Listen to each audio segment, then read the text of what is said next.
O ministro Alexandre de Moraes decidiu manter o acordo de colaboração premiada do ex-ajudante de ordens de Jair Bolsonaro, o tenente-coronel Mauro Cid, que é um dos indiciados pela Polícia Federal. Na terça, a PF encaminhou um relatório ao Supremo dizendo que o militar havia quebrado regras do acordo. Quem traz informações a respeito desse assunto para a gente agora, também direto de Brasília e ao vivo, é a repórter Paola Cuenca. O que levou o ministro, Paola, a manter a colaboração? Conta para a gente. Boa noite. Boa noite para você, César, para quem está nos acompanhando. Olha, o ministro Alexandre de Moraes considerou que Mauro Cid esclareceu todas as omissões e contradições que foram apontadas pela PF e, por isso, então, manteve esse acordo de colaboração premiada. Eu destaco que Alexandre de Moraes ficou reunido pessoalmente aqui no STF com Mauro Cid por cerca de 3 horas nessa tarde, viu? Ao final da audiência, o advogado de Mauro Cid, César Bittencourt, disse que o encontro foi positivo e ele afirmou que existe um risco zero de rompimento desse acordo de colaboração premiada. Eu apurei que havia um posicionamento na Procuradoria-Geral da República para que Cid perdesse esses benefícios e retornasse à prisão. Mas Moraes ficou satisfeito com as informações que foram dadas pelo militar. Nessa conversa, nessa audiência com o ministro Alexandre de Moraes, Mauro Cid voltou a falar sobre assuntos que estão sendo investigados pela PF e a citar autoridades. Entre elas, o general Braga Neto, que era ministro do governo de Jair Bolsonaro, e de acordo com as investigações da PF, foi na casa de Braga Neto que foi realizada uma reunião em novembro de 2022 e lá teria sido debatido um plano de golpe de Estado. Eu lembro que no depoimento que Cid prestou nessa terça-feira, à Polícia Federal, ele negou ter conhecimento a respeito de um plano para assassinar autoridades. E esse foi um dos pontos que levantaram a desconfiança entre os investigadores da Polícia Federal. A gente preparou uma reportagem que todo mundo pode acompanhar agora.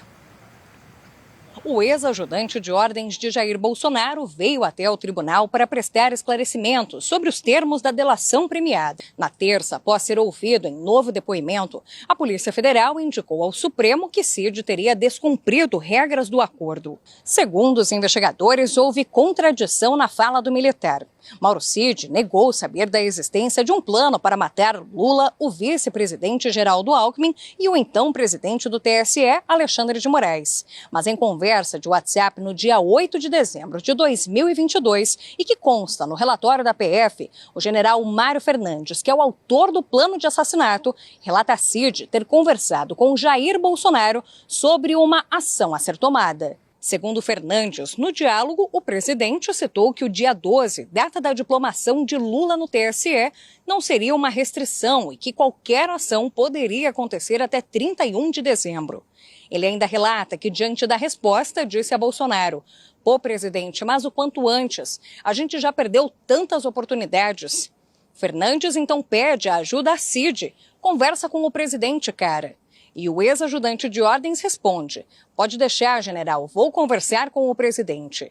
No mesmo dia da troca de mensagens, 8 de dezembro de 2022, os dados de controle de acesso confirmam que Fernandes permaneceu por 40 minutos no Alvorada. Mauro Cid fechou o acordo de colaboração premiada com a Polícia Federal em setembro do ano passado. O militar havia sido preso em maio do mesmo ano por falsificação dos cartões de vacina dele, da esposa e das 2 filhas. Com o acordo aceito pelo ministro Alexandre de Moraes, Cid deixou a prisão com uso de tornozeleira eletrônica e foi proibido de se comunicar com outros investigados.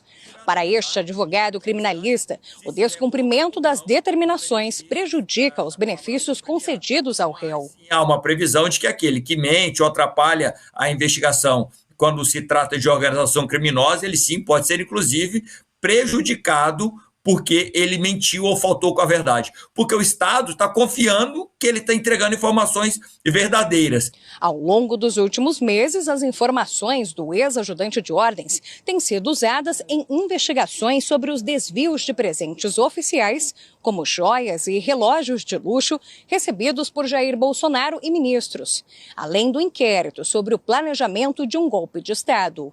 Pelo 4º ano consecutivo, o SBT News é a marca mais confiável de jornalismo no Brasil, de acordo com o Instituto Reuters. hackers. 62% dos brasileiros consideram o SBT News e o SBT Brasil a fonte mais segura de informação. Além das reportagens da TV, com o SBT News você tem acesso a conteúdos exclusivos quando e onde quiser. SBT News. Notícias que você pode confiar.